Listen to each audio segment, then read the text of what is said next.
हमारी यूएस से वापसी की फ्लाइट थी 5 जुलाई की।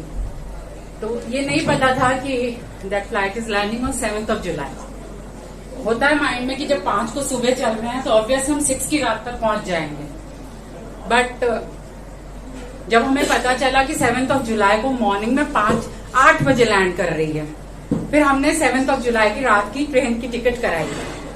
और जब ये आया कि 7 जुलाई दिल्ली लैंड कर रही है, तो जरूर गुरुजी की कुछ प्लानिंग है कि बर्थडे पे मेरे पास आओ।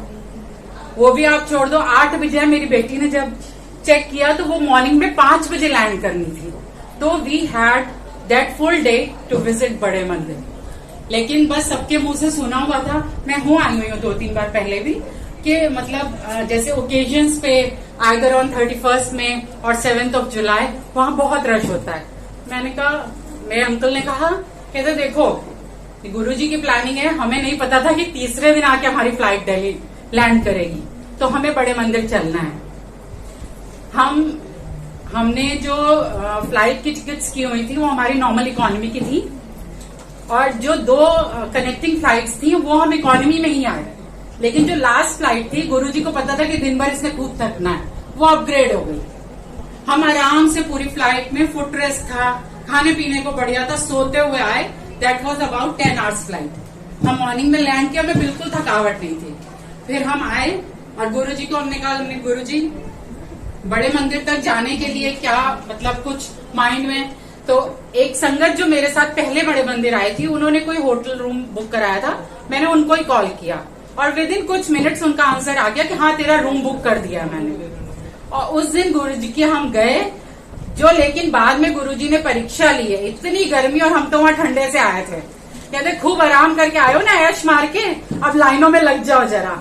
हम 12 बजे हम गुरुजी के मंदिर पहुंच गए थे नाश्ता वाश्ता करके, और 12 बजे के बाद पंडाल वहां उनका बड़ा लगा हुआ था, बड़ी बड़ी स्क्रीन्स लगी हुई थी, उस पे उनका डिस्प्ले हो रहा था कि happy birthday Guruji, blessings to sangat ji of Guruji's birthday. हम लोग वहां पर बैठे और मैं ऐसे करके ताली बजा रही थी, सब all the sangat was doing the same thing. But बीच में से एक अंकल जी आए उठ के, वो कहते हैं अगर कोई डांस करना चाहे तो। आप मानोगे नहीं, मैं और मेरी डॉटर छोटी वाली, हम पूरी संगत में कोई नहीं उठ के नाचा, हम वो 2 नाच के आए। क्योंकि आई वॉज मिसिंग कि 7 जुलाई को लास्ट ईयर भी याद है तुलसी मंडपम में खूब डांस किया था, और आई वॉज मिसिंग दैट कि तुलसी मंडपम पे आज भी सब डांस करेंगे। गुरुजी मैं तो रह गई, और गुरुजी ने मेरे को बड़े मंदिर में डांस करवा दिया। फिर जय गुरुजी, शुक्राना गुरुजी। गुरुजी को अंदर का सब कुछ पता होता है कि क्या किसको चाहिए। और सेकंड थिंग, मैं जाने से पहले मैंने वहां बच्चों के घर में 3 बार सत्संग किया। यहाँ नहीं कर पाती हूँ, लेकिन वहां 2 महीने के अंदर गुरुजी ने मेरे से 3 बार, एक फादर्स डे वाले दिन, एक 31 तारीख को गुरुजी का समाधि दिवस होता है, कोइंसिडेंसली मेरा बर्थडे भी होता है। उस दिन तो होटल में गुरुजी ने हमसे करवा लिया सत्संग। सब अरेंजमेंट कैसे गुरुजी ने किया कि गुरुजी को पता है, लेकिन उन्होंने भाव मेरे अंकल के अंदर डाला कि तुम इधर उधर सोच रही हो, मैसेजेस पढ़ रही हो कि यहाँ सत्संग है वहां सत्संग है, मैं जा नहीं पा रही, मैं सैन होजे में बैठी हुई हूँ, तुम यही क्यों नहीं करती हो सत्संग। हमने किया और गुरुजी ने पूरा हमारा साथ दिया उसमें। गुरुजी टाइम से पहले आए, उन्होंने भाव डाला कि ममता ये बना ले, ये कर ले। और आप ऑब्वियस है होटल में आप खाना नहीं अरेंज कर सकते हो, तो मेरे बेटे ने कहा कि मम्मा परेशानियों में सब्जियां पैक करा के ला रहा हूँ फटाफट, आपका लंगर प्रसाद। और सबसे बड़ी बात, वहाँ एयरबीएनबी में गुरुजी ने मेरे से कड़ा प्रसाद भी बनवा लिया, और आटा भी लेकर आ गए। बेटा गया आटा लेकर, कहता मम्मा आप बना लोगे, मैंने कहा रिफाइंड का बना लूंगी, बट बना लूंगी, ले आती हूँ अगर कुछ हो सकता है। तो बहुत शुक्राना गुरुजी, बहुत थैंक यू। आप बस मन का भाव देखते हो।